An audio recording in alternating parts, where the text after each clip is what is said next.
Boa noite, irmãos e irmãs. Estou muito grato a Deus em retornar à Fortaleza e retornar à Igreja da Parquelândia, à Escola Charles Spurgeon, rever alguns irmãos, conhecer outros, participar mais uma vez dessa conferência. O tema da nossa conferência é Perseverando na Fé em Cristo, ou Perseverando em Cristo, e o texto básico que será usado para expor esse tema é a carta de Paulo, a carta aos Hebreus. Teve um tempo que pensavam que era Paulo, mas já passou esse tempo. Carta aos Hebreus. Meu objetivo vai ser expor alguns capítulos dessa carta. Evidentemente, nós não teremos condição de expô-la toda, e pretendo terminar no capítulo 6, tentando expor aquela conhecida passagem relacionada à apostasia, que é considerada uma das passagens mais difíceis do livro, mas que tem tudo a ver com o tema que está proposto para essa conferência. Hebreus, capítulo 1,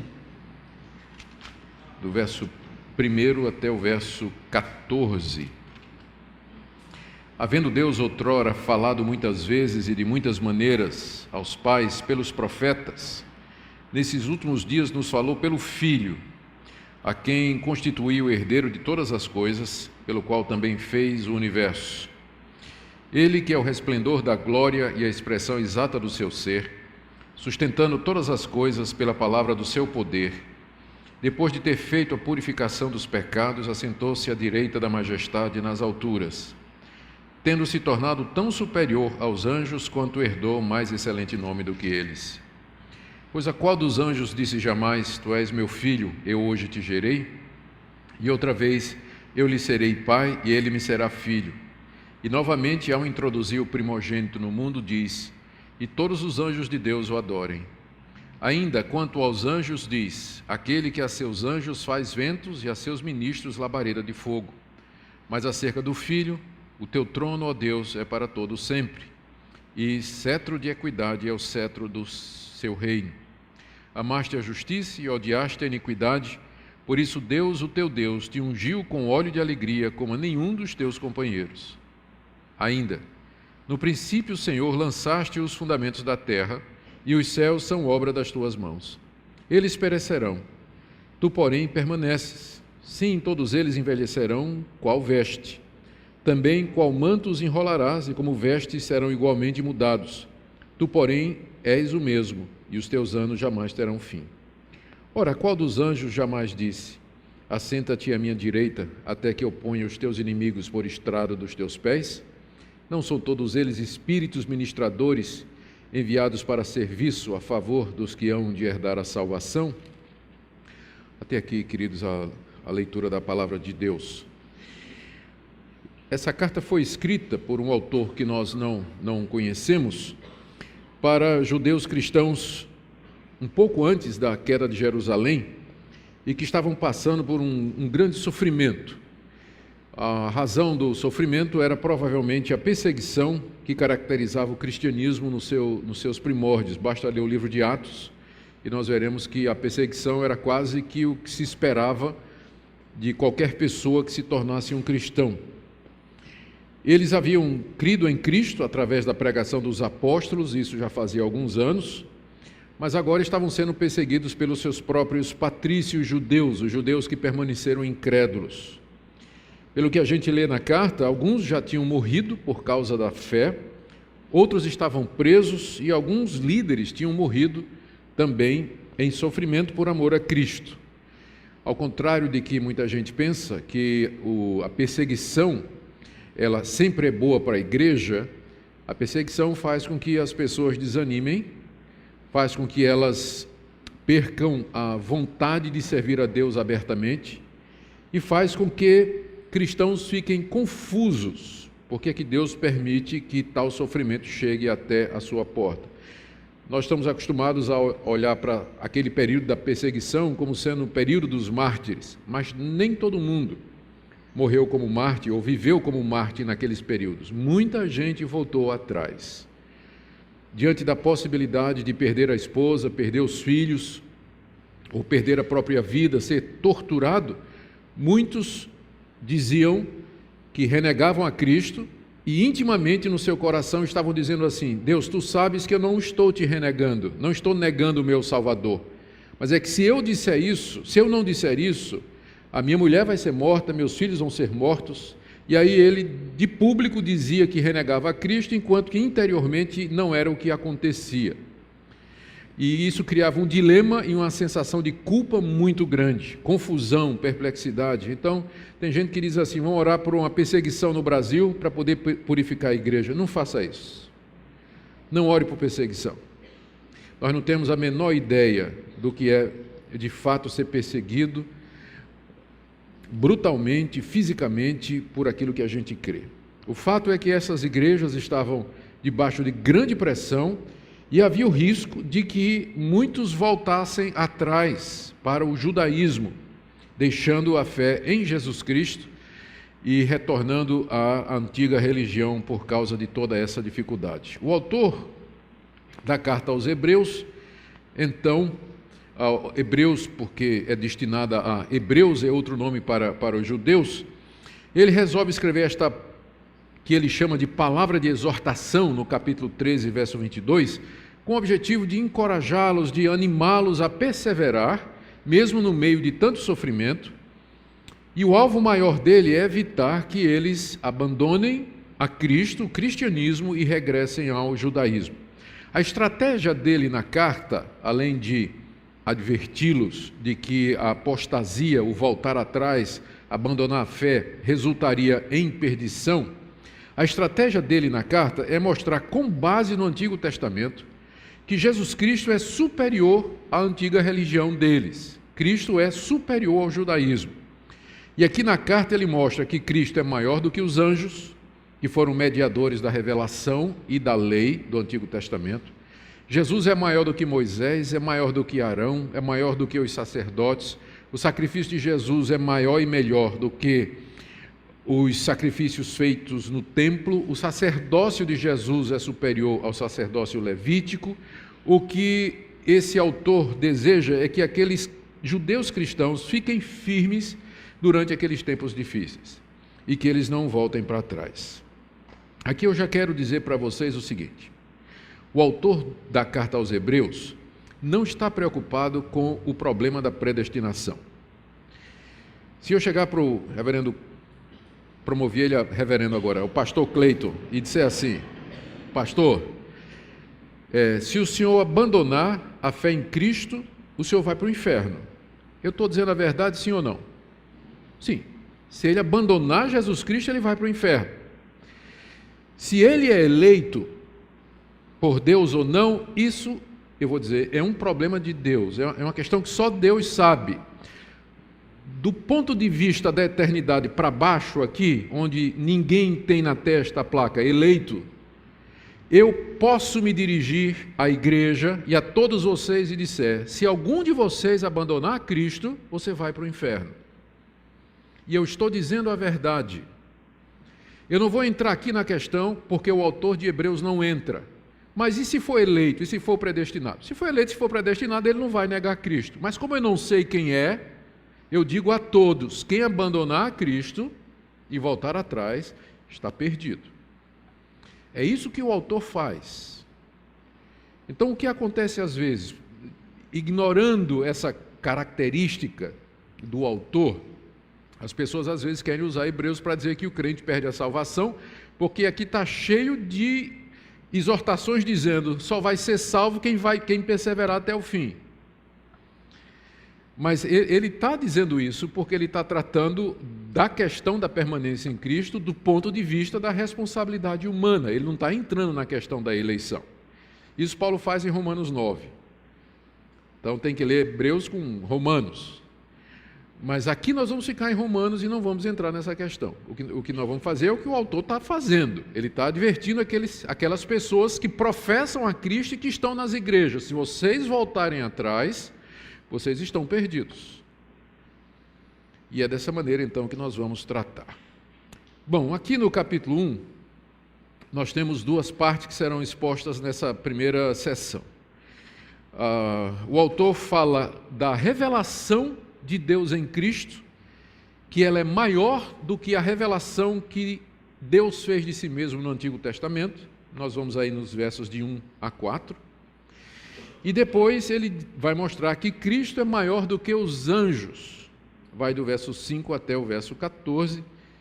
E se a gente for seguir na sequência, teria uma aplicação no capítulo 2, de 1 a 4. Não sei se vai dar tempo para a gente chegar até lá.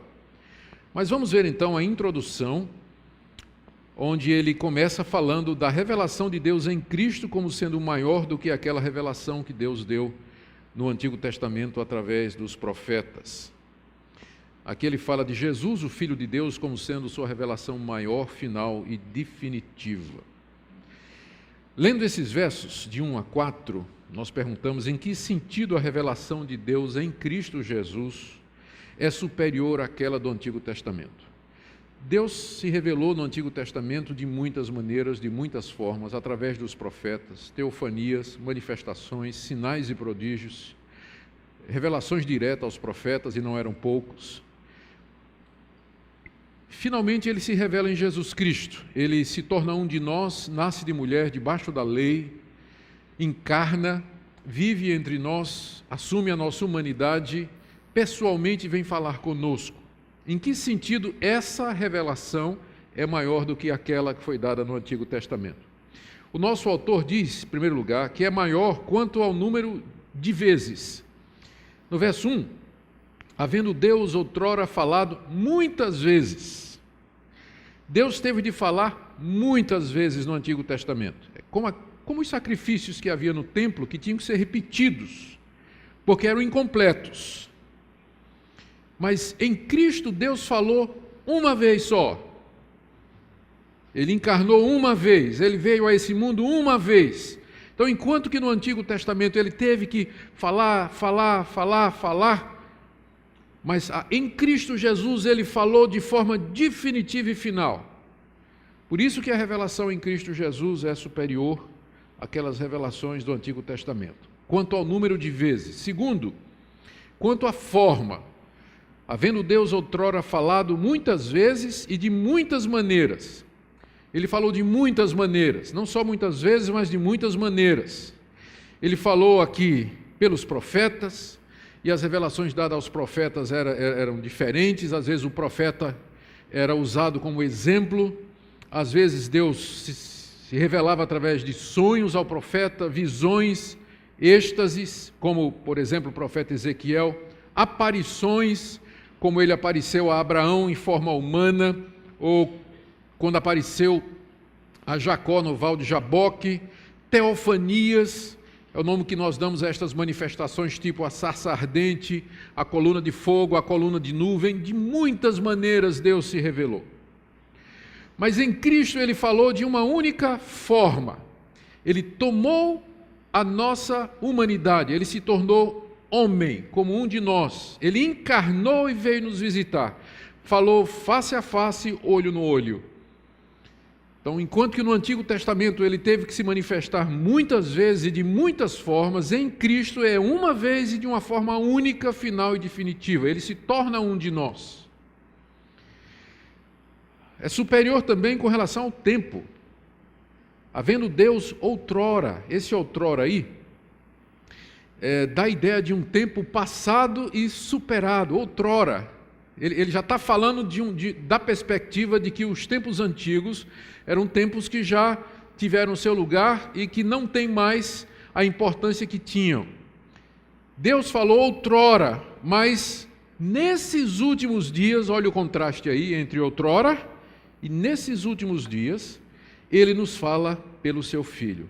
Essa expressão aí, últimos dias, não quer dizer somente há um mês atrás, alguns anos atrás, embora seja verdade no caso do autor de Hebreus.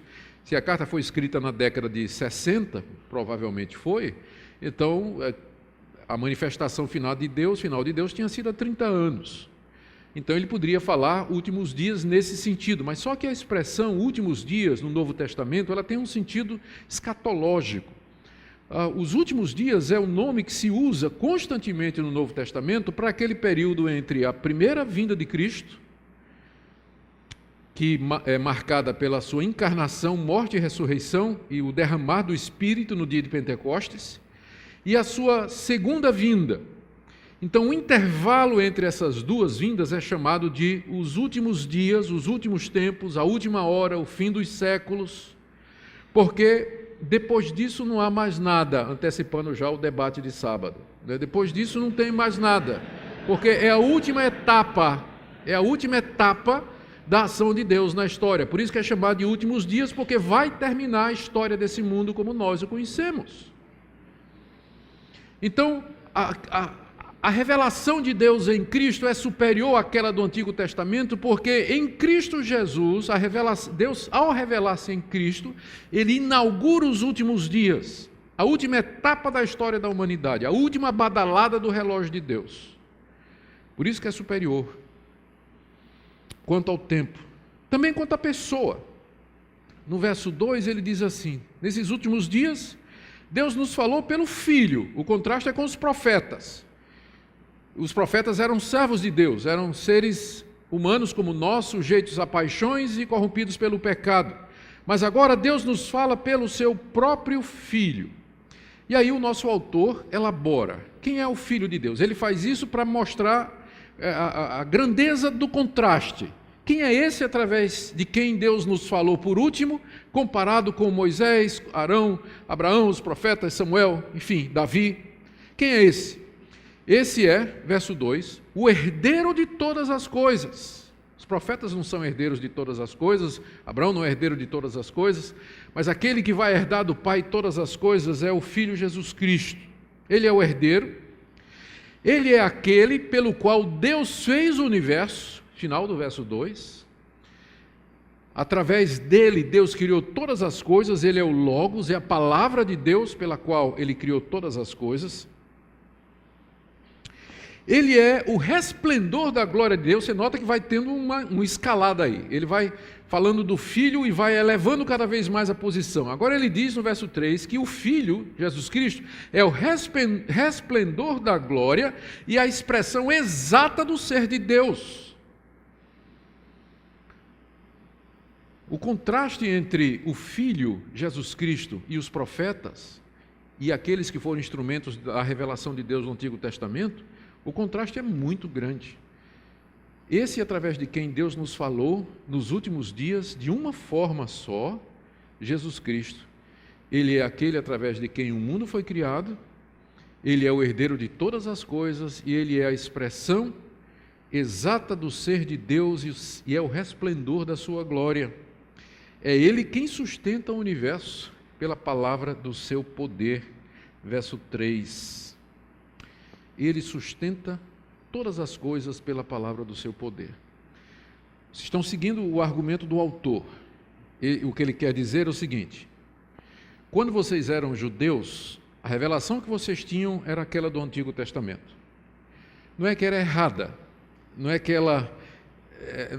ele não está falando de maneira pejorativa da revelação do Antigo Testamento. O que ele está dizendo é que ela era incompleta e que foi dada através de pessoas, de servos de Deus, muitas vezes, de muitas formas, mas agora Deus falou pela última vez, e Ele falou de forma decisiva e final. Ele falou por alguém que é a expressão exata do seu ser, o resplendor da sua glória, que criou o universo e sustenta todas as coisas e é o herdeiro de tudo.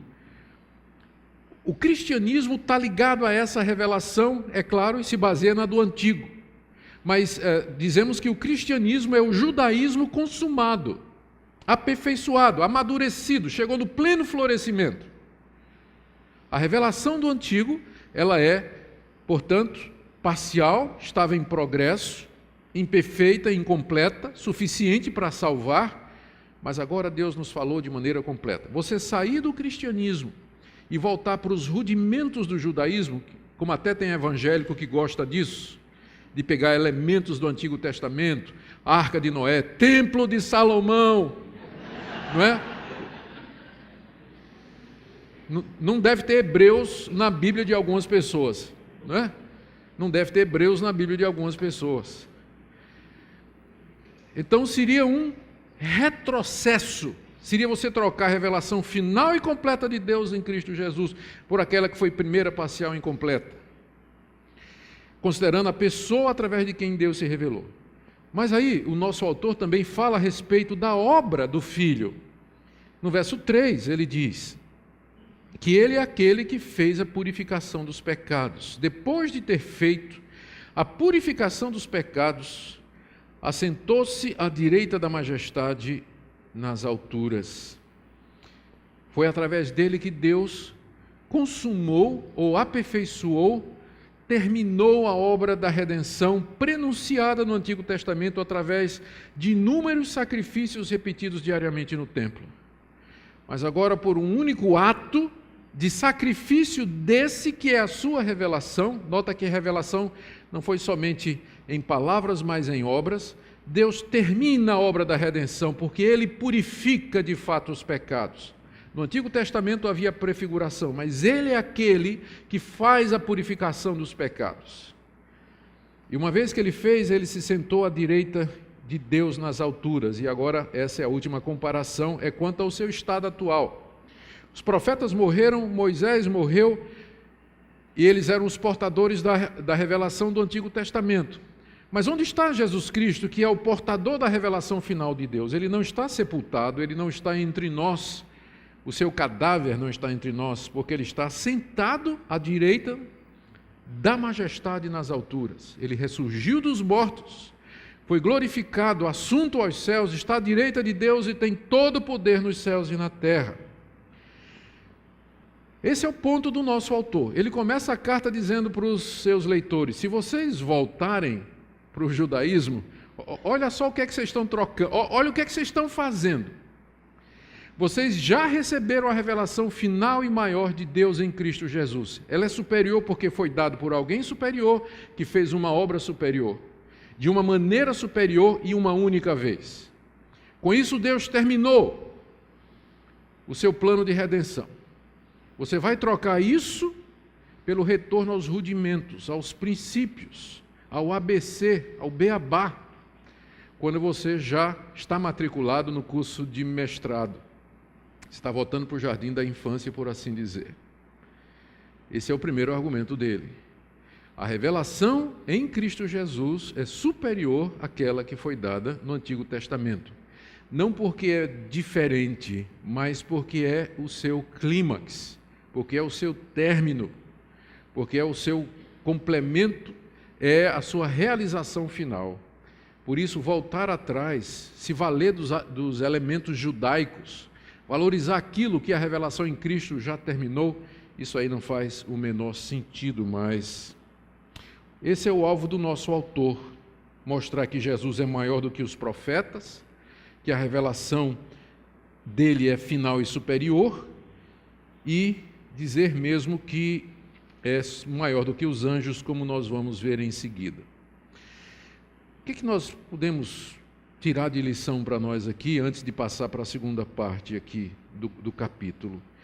Eu creio que muitas implicações estão claras para nós aqui. Não são poucos os evangélicos nos dias de hoje que não ficam satisfeitos com a simplicidade do Evangelho e a singularidade de Cristo. Eles parece que precisam de outras coisas, amuletos para a fé ou para a vida cristã, e são atraídos por estas seitas evangélicas, ou é até uma contradição, né? Se é seita não é evangélico, se é evangélico não é seita. Mas, enfim, essas seitas que estão dentro do campo evangélico, que se baseiam exatamente em coisas, objetos, e às vezes usam do Antigo Testamento como se fosse um amuleto para a fé e coisa dessa natureza, o que seria uma contradição do que está sendo dito aqui, porque estas coisas, elas pertencem ao princípio da revelação. E não são poucos os evangélicos que vão atrás desse tipo de coisa, não satisfeitos com a singularidade ou a simplicidade do evangelho cristocêntrico. Jesus é a revelação final de Deus e, portanto, não podemos voltar atrás. Uma outra conclusão ou implicação que nós precisamos tirar aqui, também um esclarecimento: o fato de que Cristo é a revelação final de Deus não coloca Cristo contra a Escritura, como querem alguns. Eles querem separar Cristo da Bíblia, dizendo que Cristo é a palavra de Deus e a Bíblia não. Que Cristo é a chave hermenêutica do Antigo Testamento, ou da Bíblia como um todo, no sentido de que ele é superior, por exemplo, a Paulo. Se você tiver uma contradição entre Jesus e Paulo, vale o que Jesus disse, e não o que Paulo disse. Essa distinção é muito antiga, ela foi feita por Semler no século XVIII, um liberal que fez a diferença entre palavra de Deus e Escritura, dizendo que a revelação de Deus em Cristo é infalível, mas a escrituração, na hora que os apóstolos escreveram essa revelação, eles eram falíveis. Então, a Escritura é humana e falível, a revelação de Deus não é. Mas aí a pergunta é, como é que então a gente vai achar a palavra de Deus dentro da Escritura? Porque eu só conheço a palavra de Deus porque tem a Escritura. Se a Escritura não dissesse que existia uma pessoa chamada Jesus, eu não ia saber. Eu não vi, Semler não viu, nenhum de vocês viu. Eu só sei porque a Bíblia diz. Por isso que é importante dizer que ao se revelar em Cristo Jesus, embora o autor de Hebreus não fale disso aqui, ao revelar-se em Cristo Jesus, Deus providenciou que essa revelação fosse escriturada, porque senão ela teria se perdido já. Ela seria apenas para aqueles cristãos do primeiro século. Mas Deus fez escrever essa revelação. E a palavra de Deus que nós temos hoje, ela não contém, a escritura que nós temos hoje, ela não contém a palavra de Deus, ela é a palavra de Deus, ela é o registro infalível, inerrante da revelação de Deus em Cristo Jesus. E nós não podemos separar essas duas coisas, a não ser com o risco de cair no subjetivismo. Porque então como é que você vai identificar o que é palavra de Deus, normativa, ou palavra do homem, que é subjetiva aqui dentro? Qual o critério? E aí vai valer o que você acredita, vai valer o seu pressuposto. Ou você a toma como um todo, ou então ela não vai servir nas suas partes. Ou toda ela, ou nada dela. E nós cremos que ela é a palavra de Deus, porque é aqui que Deus fez registrar a sua revelação final em Cristo Jesus. Uma outra implicação para nós aqui é com respeito a novas revelações. Uma vez que Deus se revelou de maneira final e definitiva em Cristo Jesus, vindo a esse mundo, tomando a forma humana, falando conosco, realizando sinais e prodígios e terminando a obra da redenção, nós não temos nenhum outro tipo de revelação superior, embora muita gente pense que sonhos, visões e revelações é uma forma superior de Deus falar mais do que a Bíblia. Eu gosto de dizer assim, você quer ouvir Deus falar? Leia a Bíblia. Quer ouvir Deus falar em voz alta? Leia a Bíblia em voz alta. Não tem revelação superior. Uma vez que você conheceu a Cristo, conheceu a Escritura, você querer viver à base de revelações, visões e profecias, é você querer voltar ao tempo de sinal de fumaça depois que você descobriu que tem celular. Não faz sentido. Deus já nos falou, já se revelou, Ele já nos disse quem Ele é, o que deseja de nós, o que é que Ele se propõe. Ele nos guia por essa palavra no dia a dia, através das circunstâncias, aquilo que a gente chama da providência de Deus, a sua mão invisível governando os acontecimentos. Ele nos guia. Por isso, nós não cremos que, tendo se revelado em Cristo Jesus, Deus esteja hoje trazendo novas revelações. Eu não estou dizendo que Deus não nos guia, eu não estou dizendo que Deus não nos fala ao coração, não estou dizendo que nós não podemos ter comunhão com Ele, eu estou dizendo que o que Ele tinha para nos dizer a respeito de si mesmo e da maneira como Ele deseja nos salvar e o que é que Ele pretende fazer e de que maneira nós devemos agradá-lo, isso Ele já disse de forma final e definitiva no Filho. Isso está registrado. Por isso, sola Scriptura. Ela é a base, é a nossa regra de fé e prática. Se nós queremos perseverar em Cristo Jesus, nós temos que nos apegar a essa palavra, a essa revelação, porque é exatamente pela falta de apego à revelação de Deus em Cristo, registrado na Escritura, que as pessoas se deixam atrair por seitas, por ensinos estranhos, pelo mundanismo, pela incredulidade, pelos falsos apelos da ciência e acabam abandonando a fé em Cristo Jesus, especialmente os moços quando entram na universidade. encontra professores ateus, materialistas, marxistas, e eles são tentados a fugir da simplicidade do Evangelho. Mas se queremos perseverar na fé, temos que nos apegar a esta revelação final de Deus, porque ela é suficiente e eficaz.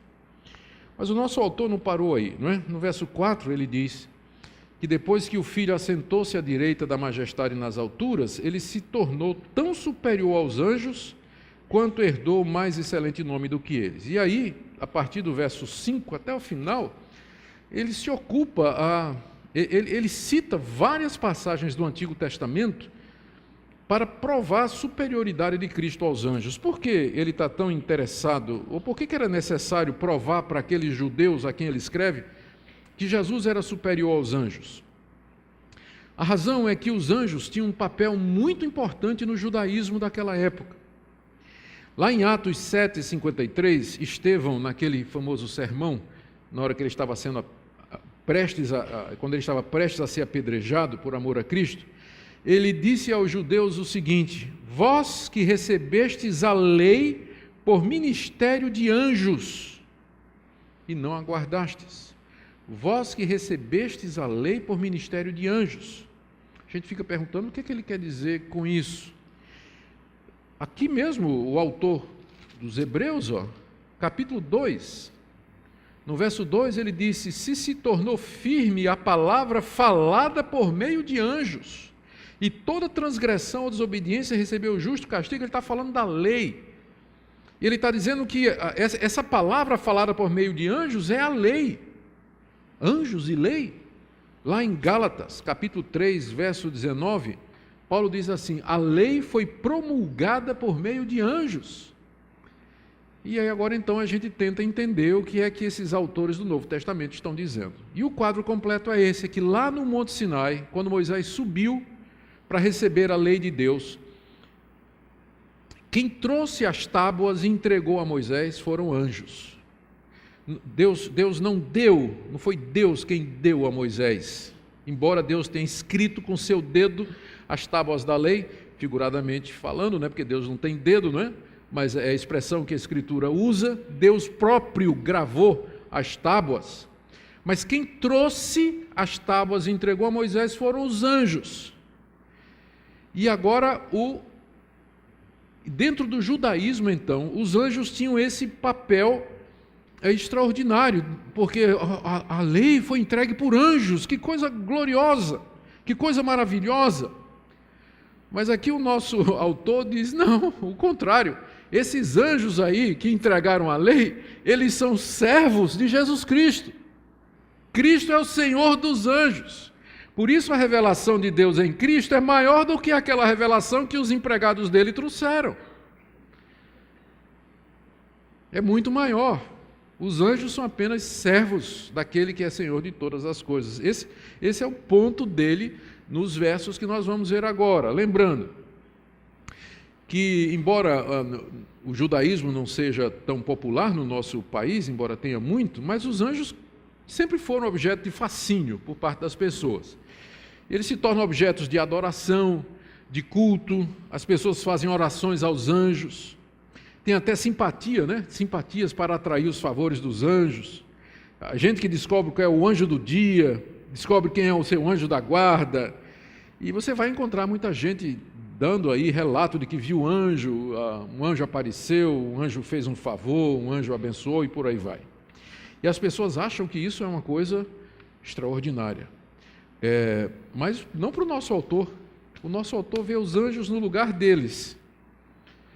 Mais importante que você ter uma revelação de anjos ou falar com anjos é você falar com o chefe deles.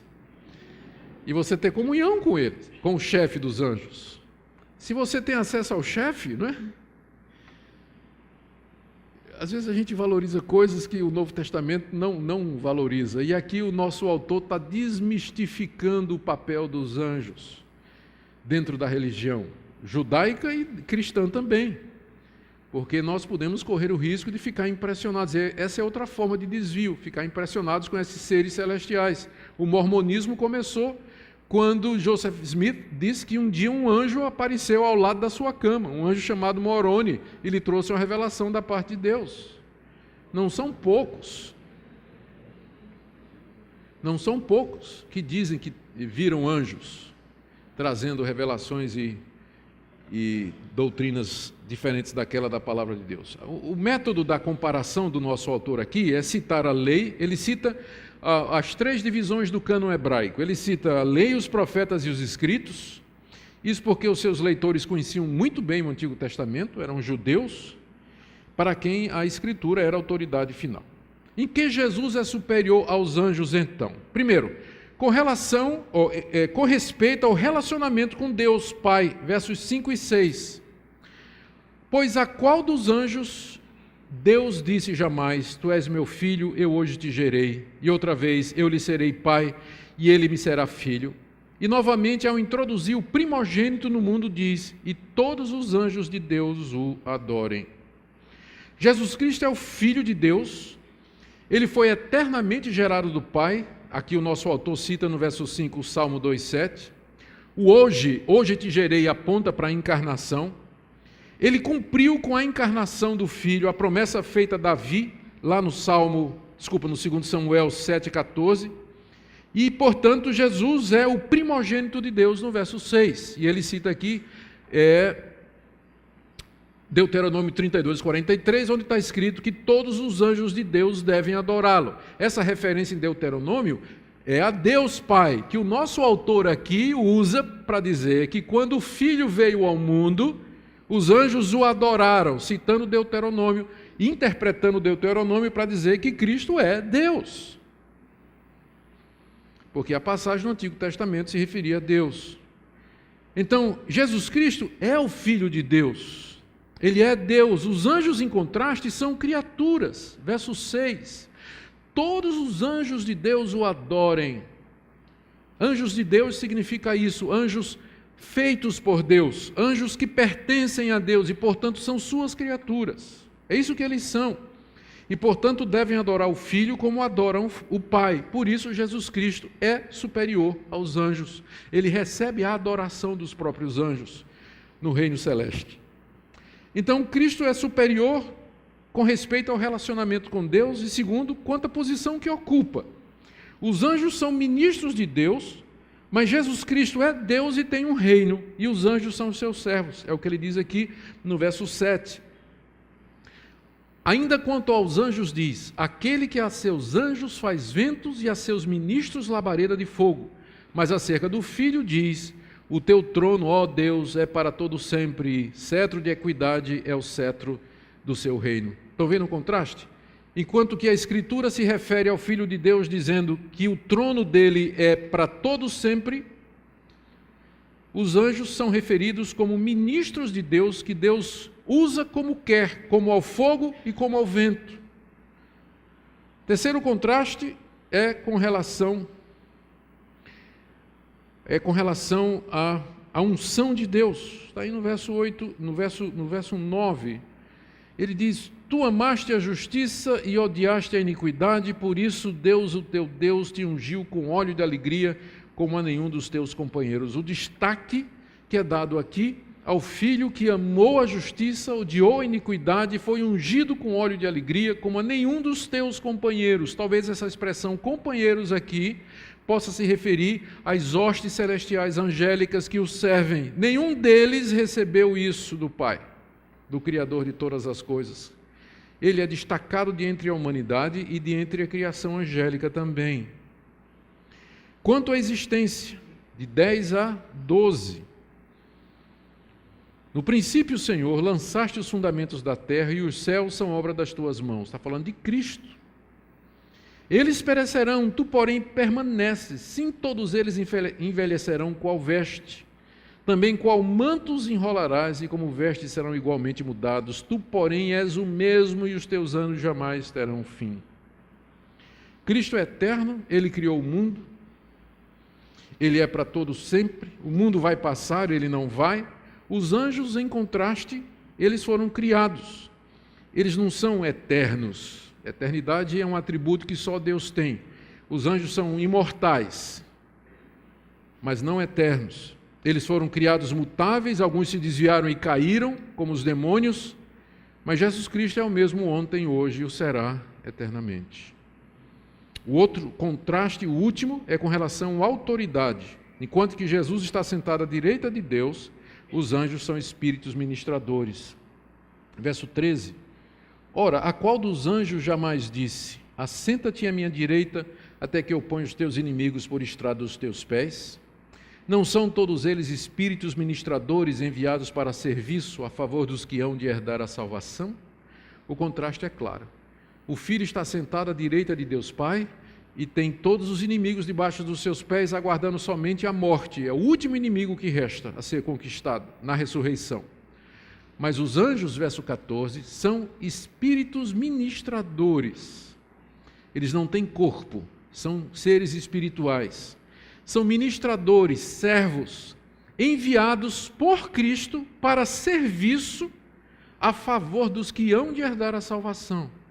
Percebem a ironia aqui, quase, né? Quase que uma alfinetada do autor, dizendo assim: vocês estão fascinados por anjos, vocês aprenderam a admirar os anjos lá no judaísmo, mas eles são servos de vocês. Eles são espíritos ministradores enviados a serviço de vocês, que vão herdar a salvação. E eles são servos de Jesus Cristo. Eles adoram a Jesus Cristo. Foram criados por Jesus Cristo, que tem todo o poder no céu e na terra, que está sentado à direita de Deus, que permanece para todo sempre, que é eterno. Se vocês voltarem para o judaísmo, vocês vão voltar para aquela religião que valoriza estes seres. Vocês estão voltando para uma revelação que foi dada por intermédio deles, enquanto que aqui vocês receberam uma revelação que é o próprio Deus. Deus não mandou recado, Ele veio. No Antigo Testamento Ele manda recado, mas agora Ele veio em pessoa. Por que vocês querem voltar? Vamos fazer algumas aplicações aqui, queridos, para a gente terminar essa parte aqui. Se Cristo é superior aos anjos, a mensagem dele, portanto, é superior àquela que os anjos entregaram, que é a lei de Moisés. Todo o Novo Testamento diz isso, que a vinda de Cristo realiza, cumpre, termina a validade da lei no que diz respeito aos seus pronunciamentos, às suas prefigurações ou antecipações. O propósito da lei se cumpre em Cristo Jesus. Portanto, a salvação que nós obtemos em Cristo Jesus, ela é mais clara, mais evidente do que aquela no Antigo Testamento. Jesus é o centro da nossa adoração e não os anjos. Voltar para o judaísmo seria, portanto, um grande retrocesso, ou para qualquer outra religião, uma vez que Deus falou em Cristo de maneira final e definitiva e exclusiva. Em termos práticos, queridos, o que é que isso representa para nós hoje, que somos cristãos? Primeiro, entronizar o Senhor Jesus como Senhor e Rei em nossas vidas. Nós vamos ter sempre muito cuidado para ter certeza de que, de fato, Cristo é a nossa esperança, é o nosso Senhor, é o centro da nossa existência. Com facilidade nós erigimos ídolos ao lado dele. Pode ser uma pessoa, pode ser um projeto de vida, pode ser uma ocupação, pode ser qualquer outra coisa, um desejo forte, dinheiro, sexo, enfim. Mas o cuidado de manter a centralidade e a superioridade de Cristo em nossa vida, ter comunhão com Ele, servi-lo, adorá-lo, é isso que esse capítulo nos ensina, a superioridade dEle a qualquer outra forma de revelação que Deus tenha dado nesse mundo. Ele é a fala final de Deus, Ele é a última palavra de Deus, a última palavra de Deus. Eu creio que nós podemos agradecer a Deus pelo ministério dos anjos a nosso favor, mas jamais adorar anjos, falar com anjos, ouvir anjos, seguir anjos, buscar anjos. A própria Bíblia nos adverte que Satanás se transfigura em anjo de luz. Nós já temos a revelação final de Deus em Cristo Jesus. Lembrando também que Ele é superior também aos anjos caídos. Ele é superior aos demônios. Se Ele é superior aos anjos que não caíram, quanto mais dos demônios, quanto mais de Satanás. Ele reina soberano sobre Satanás. Satanás é um desses anjos, só que caído. voltado para o mal, rebelde contra Deus e contra a sua criação maior, que é o homem. Às vezes as pessoas falam de Satanás como se fosse um poder independente de Deus, como se fosse o próprio Deus. Esse capítulo 1 coloca Satanás no seu lugar, porque se Cristo é superior ao arcanjo Miguel, se ele é superior aos anjos que são ministros de Deus, quanto mais a esse anjo caído, que está debaixo da autoridade dele e do poder dele. Então não tem guerra espiritual nesse sentido, né? Tem massacre espiritual. Nós já vencemos, em nome de Jesus. E revestidos do nosso Senhor e na força do seu poder, nós marchamos aqui nesse mundo. Precisamos de cuidado, porque eles são astutos, ainda lhes resta algum tempo e alguma autoridade e poder nesse mundo. A Escritura nos adverte, mas ao mesmo tempo nos diz que se nós estamos em Cristo, o maligno não nos toca.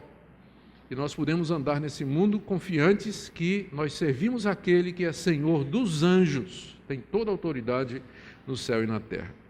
Eu não sei se você vem sido tomado de dúvidas, de questionamentos ou de tentações para abandonar a fé que um dia você teve.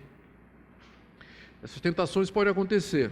De repente foi para a universidade, encontrou lá um ambiente hostil de incredulidade, de gente que em nome da ciência começa a questionar tudo que você aprendeu desde criança.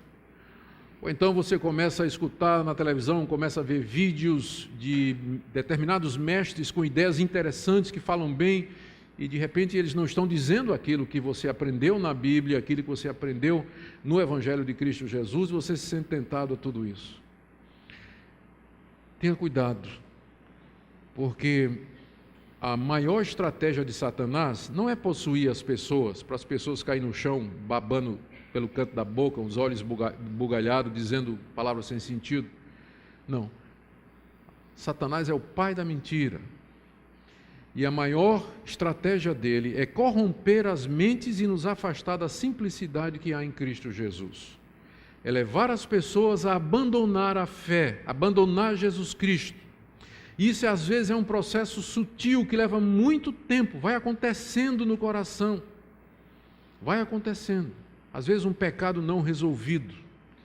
Muita gente que saiu da igreja e depois se tornou ateu, ou cético, ou agnóstico, não foi por um problema intelectual, não, que achou que a ciência contradisse. Não, primeiro teve um problema moral, e relacionado na área sexual ou qualquer outra coisa, e depois ele foi procurar uma teoria que pudesse ajustar a sua conduta, para que ele parasse de se sentir culpado. Mas geralmente não começa com a cabeça, começa na conduta, a apostasia, largar Cristo. Então nós temos que manter o nosso coração firme, andar com a consciência tranquila, porque a tentação a voltar atrás, nos desviar, largar, é muito grande o dia todo e todo dia. E se você é crente de verdade, você sabe o que eu estou dizendo. Às vezes o sofrimento, às vezes a dor, às vezes uma tragédia, a perda de um ente querido. Você começa a questionar Deus no seu coração. Por que coisas ruins acontecem com gente boa? Onde é que está Deus na hora do sofrimento? E aí você não quer receber uma resposta, não se satisfaz com a resposta bíblica, cria uma revolta no coração, e não são poucos os que deixam o cristianismo, dizendo que não querem esse Deus que parece indiferente com o sofrimento das pessoas, que não se importa com estupro, com assassinato, decapitação de crentes lá nesses países onde o evangelho é proibido. Onde está Deus? Há tantas formas sutis de contaminar a nossa mente e nos afastar da simplicidade do evangelho. O caminho é nos apegar à revelação final de Deus em Cristo Jesus. Isso vai nos manter no caminho, vai nos manter seguro, vai ser uma âncora da alma, uma expressão que o próprio autor de Hebreus usa mais adiante aqui, como nós vamos ver. Vamos orar? Senhor, eu sei que esses irmãos e irmãs não vieram aqui para me ouvir, eles vieram para ouvir uma palavra da Tua boca, para aprender de Ti. Eles vieram porque, Senhor, Te amam, porque têm interesse em aprender, têm dúvidas para esclarecer, E eu sou completamente incapaz de fazer qualquer uma destas coisas. Por isso eu peço que Teu Espírito Santo use a exposição da Tua palavra para ajudar cada um deles a ficar firmes em Jesus Cristo, na revelação final, apegados à palavra preciosa. Senhor, como escaparemos nós se negligenciarmos tão grande salvação? Tu já nos falastes, nós já conhecemos a verdade. Para onde iremos nós? Tu tens as palavras da vida eterna. Nos ajuda a perseverar, ficar firmes no Evangelho. Em nome de Jesus. Amém.